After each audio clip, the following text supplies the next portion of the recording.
ಕಾಂಗ್ರೆಸ್ ಸರ್ಕಾರ ಸ್ಥಾಪನೆಯ ಮುಹೂರ್ತದಲ್ಲಿನೇ ಈ ಥರದ ಅಭದ್ರತೆಯ ಅಡಿಪಾಯ ಹಾಕಿದೆ. ಆದ್ದರಿಂದ ಅದು ಒಳ ಬೇಗುದಿ ನಿರಂತರವಾಗಿ ನಡೀತಾ ಇದೆ. ಈ ಎಲ್ಲ ಬೆಳವಣಿಗೆ ಕಾಲಕ್ಕೆ ಆಗ್ತಿರೋದನ್ನು ನಾವೆಲ್ಲ ನೋಡಿದ್ದೀವಿ. ಇದು ನಿರೀಕ್ಷಿತವಾಗಿರುವಂಥ ಬೆಳವಣಿಗೆ. ಇದರಲ್ಲಿ ಬಹಳ ಮುಖ್ಯವಾಗಿರುವಂಥ ಅಂಶ ಸನ್ಮಾನ್ಯ ಉಪಮುಖ್ಯಮಂತ್ರಿ DK ಶಿವಕುಮಾರ್ ಅವರ ಸಹನೆ. ಅವರ ವ್ಯಕ್ತಿತ್ವದ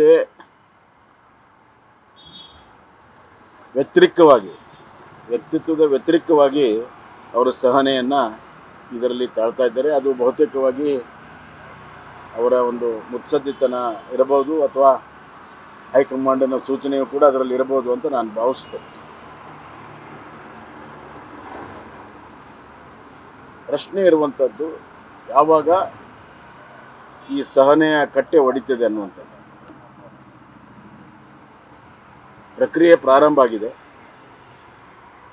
ಅದರ ಅಂತಿಮವಾಗಿರುವಂಥ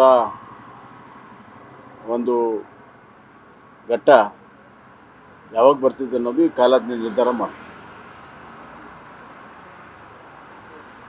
ಸತೀಶ್ ಜಾರಕಿಹೊಳಿ ಸಭೆ ಕರೆದಿದ್ರು ಸರ್ ಡಿನ್ನರ್ ಕೂಡ, ಅದನ್ನ ನೋಡ್ಕೊಂಡು ಇವತ್ತು ಪರಮೇಶ್ವರ್ ಡಿನ್ನರ್ ಕೂಡ ಕರೆದಿದ್ರು.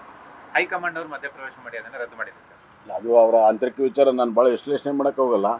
ನಾನು ಏನು ಹೇಳಿದ್ದೀನಿ ಇದರಲ್ಲಿ ಎಲ್ಲವೂ ಕೂಡ ಅರ್ಥ ಇದೆ ಅಂತ ನಾನು ಭಾವಿಸ್ತೇನೆ. ಸರ್ ಈಗ ನಿಮ್ಮ ಮೇಲೆ 40% ಆರೋಪ ಮಾಡಿದ್ರು ಸರ್ ಕಾಂಗ್ರೆಸ್ನವರು. ಈಗ ಅವ್ರ ಮೇಲೆ 60% ಆರೋಪ ಕುಮಾರಸ್ವಾಮಿ ಅವ್ರು ಮಾಡಿದ್ದಾರೆ. ಏನು ಮಾಡೋದು? ಅಲ್ಲ, ಇದು ಈ ಸರ್ಕಾರದಲ್ಲಿ ಭ್ರಷ್ಟಾಚಾರ ಎಲ್ಲ ಹಂತದಲ್ಲಿಯೂ ವ್ಯವಸ್ಥಿತವಾಗಿ ನಡೀತಾ ಇರುವುದು ಭಾಳ ಸ್ಪಷ್ಟವಾಗಿದೆ. ಎಕ್ಸೈಸ್ ಕಾಂಟ್ರಾಕ್ಟರ್ ಹೇಳಿದ್ದಾರೆ, ಕಾಮಗಾರಿ ಮಾಡುವಂಥ PWD ಮತ್ತು ನೀರಾವರಿ ಇತರ ಎಲ್ಲ ಇಲಾಖೆಯಲ್ಲಿ ಕಾಂಟ್ರಾಕ್ಟರ್ ಅನುಭವಿಸ್ತಾ ಇದ್ದಾರೆ. ಜನಸಾಮಾನ್ಯರು ಸಣ್ಣ ಸಣ್ಣ ಕೆಲಸಕ್ಕೆ ಅನುಭವಿಸ್ತಾ ಇದ್ದಾರೆ.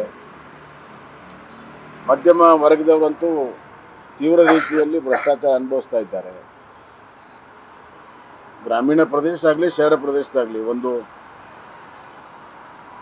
ಸೈಟ್ ತೊಗೊಳಕ್ಕಾಗಲ್ಲ, ಮನೆ ಕಟ್ಟಕ್ಕಾಗದಿರುವಂಥ ಒಂದು ಪರಿಸ್ಥಿತಿ ಸರ್ಕಾರ ನಿರ್ಮಾಣ ಮಾಡಿದೆ. ಎಷ್ಟರ ಮಟ್ಟಿಗೆ ಅಂದರೆ SC ST ಬೋರ್ವೆಲ್ಗಳಿಗೆ ಅವರ ಫಲಾನುಭವಿಗಳಿಗೆ ಕೊಡಲು ಕೂಡ ಇವತ್ತು ಎಲ್ಲವೂ ಕೂಡ ಫಿಕ್ಸ್ ಆಗಿರುವಂಥದ್ದು ಗೊತ್ತಿರುವಂಥ ವಿಚಾರ.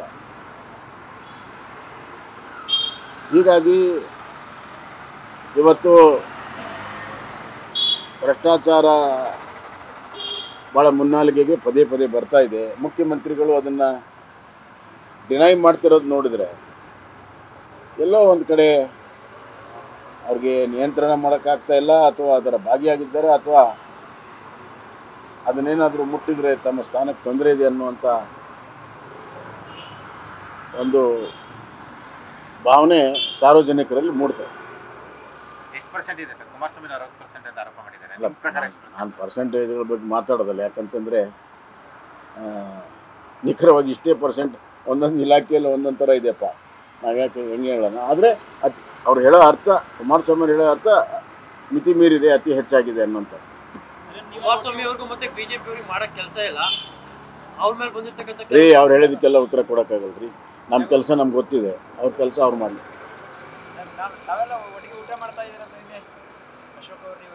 ಇಲ್ಲ, ನಾವು ಹೋಟೆಲಲ್ಲಿ ಬಹಿರಂಗವಾಗಿ ಕಾಲಕ್ಕೆ ಯಾವಾಗಲೂ ಮಾಡ್ತೀವಿ, ನಿಮಗೂ ಗೊತ್ತಿದೆ. ಅದಕ್ಕೇನು ಭಾಳ ಮಾತು ಕೂಡ ಅವಶ್ಯಕತೆ ಇಲ್ಲ. ಸರ್, ನಿಮ್ಮ ಪಕ್ಷದಲ್ಲಿ ಕೆಲವೊಂದಿಷ್ಟು ಆಂತರಿಕ ಕಲಹಗಳು ನಡೀತದೆ, ಯಾವಾಗ ಫುಲ್ ಸ್ಟಾಪ್? ಅದಕ್ಕೆ ಈಗ ಹೈಕಮಾಂಡ್ ಈಗಾಗಲೇ ಅದ್ರ ಬಗ್ಗೆ ಎಲ್ಲ ಇದೆ. ಬಹುತೇಕವಾಗಿ ಈ ತಿಂಗಳು ಅಂತ್ಯದೊಳಗಡೆ ಎಲ್ಲದಕ್ಕೂ ಕೂಡ ಒಂದು ಒಳ್ಳೆಯ ರೀತಿಯಲ್ಲಿ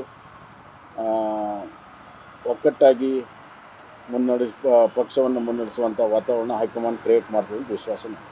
ಯತ್ನಾಳ್ ಅವರು ಬೊಮ್ಮಾಯಿ ಅವ್ರು ಕರೆದ್ರು ಹೋಗ್ತಾರೆ, ಅಶೋಕ್ ಅವ್ರು ಕರೆದ್ರು ಹೋಗ್ತಾರೆ, ರಾಜ್ಯಾಧ್ಯಕ್ಷರು ಕರೆದ್ರೆ ಅದಕ್ಕೂ ಅಲ್ಲ, ಅದನ್ನ ಯತ್ನಾಳಕ್ಕೆ ಕೇಳಪ್ಪ. ನೀನು ಬೇರೆ ಬೇರೆಯವ್ರ ಪ್ರಶ್ನೆ ನನಗೆ ಕೇಳಿದ್ರೆ ನಾನೇನು ಹೇಳಿ.